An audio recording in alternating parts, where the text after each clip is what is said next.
आध्यात्म का अर्थ।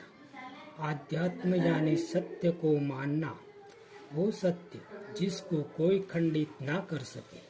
मानव जीवन में आध्यात्म का एक बहुत बड़ा रोल है। सनातन सत्य ही आध्यात्म है। सनातन सत्य यानी तीनों काल, भूत, भविष्य और वर्तमान सब में अटल है। आदि गुरु शंकराचार्य ने कहा है, अद्वैतम सत्यम, यानी ब्रह्मांड में एक ही सत्य है, एक ही सत्ता है। हमको ये सुनकर अजीब सा लगता है, क्योंकि हमने दुनिया में बहुत सारी सत्ता देखी है। हमारे सनातन धर्म में 33 कोटि देवी देवताओं का वर्णन है और 4 वेद है, 18 पुराण, रामायण, महाभारत जैसे महान ग्रंथ है। सब में भगवान का वर्णन है, यानी सत्य का वर्णन है। भगवान के 24 अवतार है। तो फिर शंकराचार्य का अद्वैतम सत्यम कैसे सिद्ध होगा?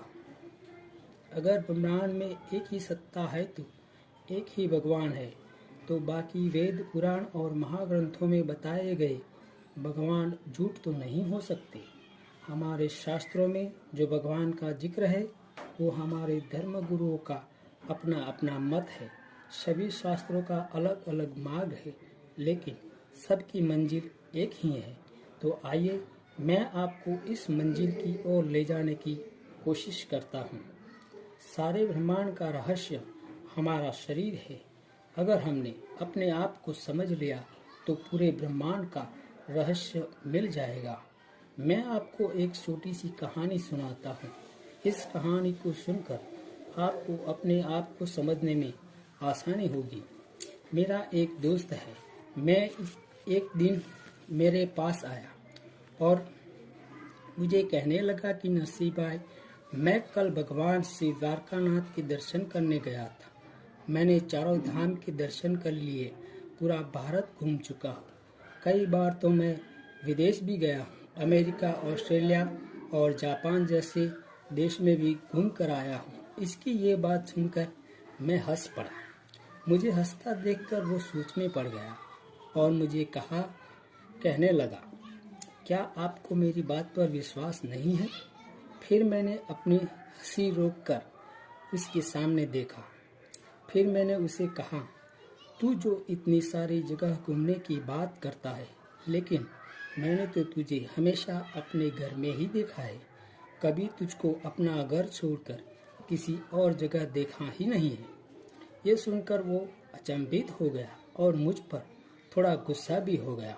फिर वो ऊंची आवाज में मुझको कहने लगा, तो क्या मैं झूठ बोल रहा हूँ? अभी हम खड़े हैं, वो जगह भी तो मेरा घर नहीं है। फिर मैंने उसे पूछा, तेरा घर कहाँ है? तो उसने चिल्ला कर बताया, आपकी बगल वाली सोसाइटी में ही तो है मेरा घर। फिर मैंने कहा, वो तो कंक्रीट से बना घर है, वो तेरा कैसे हुआ? उसने कहा, कंक्रीट का है, लेकिन उसका मालिक तो मैं हूँ ना। फिर मैंने कहा, आज तूने उसे खरीद लिया, यानी तेरा हुआ। कल भूतकाल में वो किसी बिल्डर का था, यानी भविष्य में तू उसे बेच देगा तो किसी और का हो जाएगा। मुझे तो वो घर बता जो तेरा था, तेरा है और तेरा ही रहेगा। फिर वो अचंभे में पड़ गया। उसको सोचता हुआ देखकर मैंने उसे आगे बताया कि तेरा असल घर क्या है मैं बताता हूँ। तेरा असल घर है तेरा शरीर। तूने कभी अपने शरीर से अलग होकर कुछ देखा है? फिर उसने अचंभित होकर मुझसे पूछा, भला जीवित प्राणी अपना शरीर छोड़कर कैसे कुछ देख सकता है? ये कहानी मैं यहाँ पर खत्म करके मूल बात पर आता हूँ। आदि गुरु शंकराचार्य का अद्वैतवाद यही से शुरू होता है। अपना शरीर हमारा घर है। हम उसमें जन्म से मृत्यु तक की यात्रा करते हैं, लेकिन उसके अंदर रहने वाला मैं कौन हूँ? गीता में श्री कृष्ण ने बताया है कि मैं कण कण में हूँ।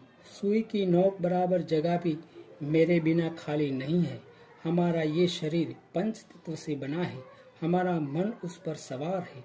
हमारा मन अपने आप को नाम, जाति, धर्म, इंसान, काम और रिश्तेदारी से अपने आप को बताता है, जबकि भगवान ना तो नाम है, न जाति है, न धर्म है, न संबंध है। मन और इंद्रियों से परे सोचकर ध्यान करने से असल भगवान के दर्शन साक्षात होते हैं और वही परम तत्व है, अद्वैत है। ये वीडियो अच्छा लगा हो और कुछ सीखने को मिला हो, भगवान के दर्शन का मार्ग मिला हो और ऐसी ही वीडियो आगे देखना चाहते हो तो मेरी चैनल को सब्सक्राइब और शेयर और लाइक जरूर कर देना। जय श्री कृष्ण।